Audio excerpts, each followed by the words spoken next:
Hello everybody and welcome back to the channel where we share all things thrifty, frugal and money saving, and as it's Friday we are going to cook something for you. If you're new to the channel, I'm Jane and my husband Mike is behind the camera. We're British, early retirees, debt and mortgage free and living here in Brittany in northwest France. And today we're going to make an absolute classic and it is my mum's recipe, and I'm going to make for you bread and butter pudding.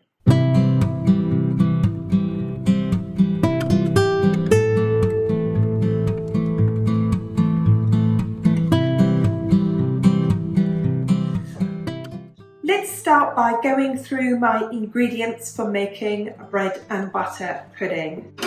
And you can see here that the ingredients are very cheap, very affordable. I've got here 235 millilitres of milk, or just under 1 cup of milk. I'm going to add in a sprinkle of nutmeg, because I do like that in a custard, but that is entirely optional. I've then got here 60 grams of sugar. I've got granulated sugar here. Regular sugar will do, brown sugar, any sugar you've got. And that's half a cup. I've then got here mixed dried fruit. You could use sultanas. You could chop up prunes. You could chop up dates. Any of your choosing, and these are sweet, so you've got a lot of sweetness here. Some children don't like the mixed peel, therefore you might just use sultanas. So again, this is 60 ounces and this is half a cup. I've got butter, I've got some bread which I will slice. If this was a bigger dish and it was thin slices of bread, you might need 6 to 8 slices of shop bought sliced bread. And 1 egg, and the price of eggs these days makes making cake or making desserts quite expensive. So I'm going to go ahead, and you can see it's very, very humble, and you can see this much sugar. So what's that? 1 cup of sweetness between 4 to 6 people. It goes a long way. And I'm going to start and assemble my bread and butter pudding.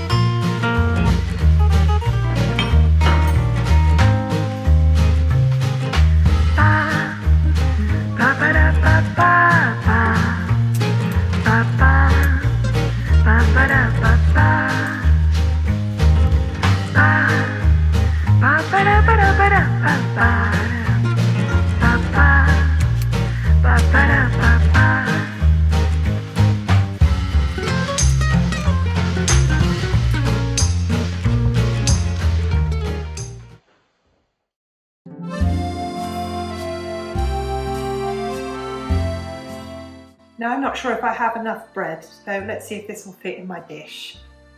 Got the butter side up.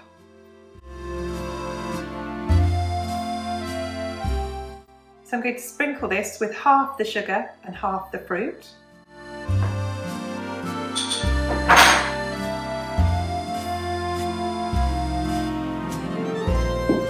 Add my egg. I always add my egg to a dish. You never know, it might not be palatable. I shall add in a sprinkle of the nutmeg.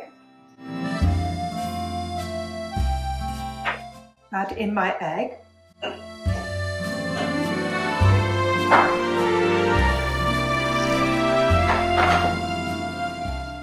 The rest of my bread and butter. This is my homemade gluten-free bread, and it's a brioche recipe. Leave a comment below if you would like me to make my gluten-free brioche one day. Of course, you can use any bread you like. Bread is something you can buy really cheaply from the reduced section. It's something they've always got at the end of the day. Now you're going to pour the milk custard mix over and leave that for 30 minutes before it goes into the oven. And it will soak up all of the custard.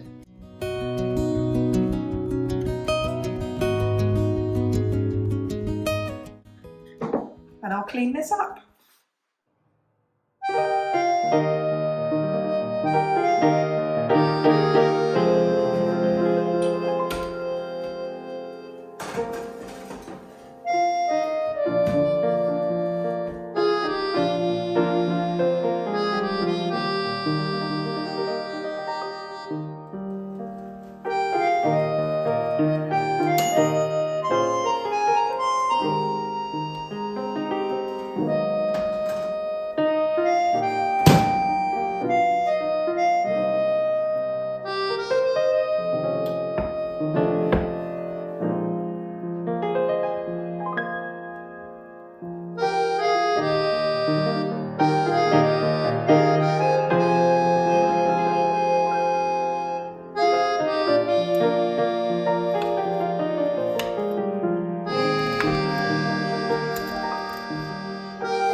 Well, that was absolutely fabulous, but I'm going to make an amendment to this because I use my own gluten-free bread, and all gluten-free cooks know whatever the recipe says for regular flour or regular bread or regular pastry or anything, when you go gluten-free you need to add more liquid, and I didn't.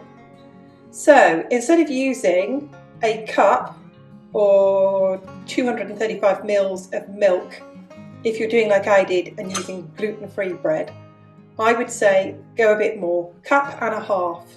I would say go 400 millilitres of milk and 2 eggs.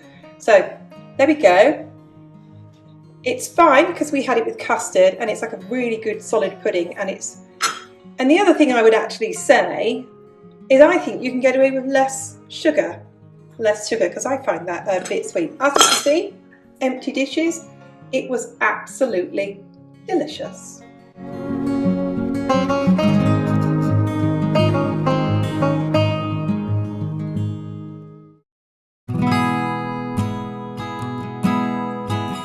really hope that you enjoy that, and if you want the recipe, just click on the description box below and you will see it there in metric measurements and in cup sizes for American viewers as well. We hope you enjoyed the video, and if you did, go on, hit that like button. Thank you to everyone who subscribes, old and new. On behalf of Mike and myself, we'll see you again soon. Goodbye for now.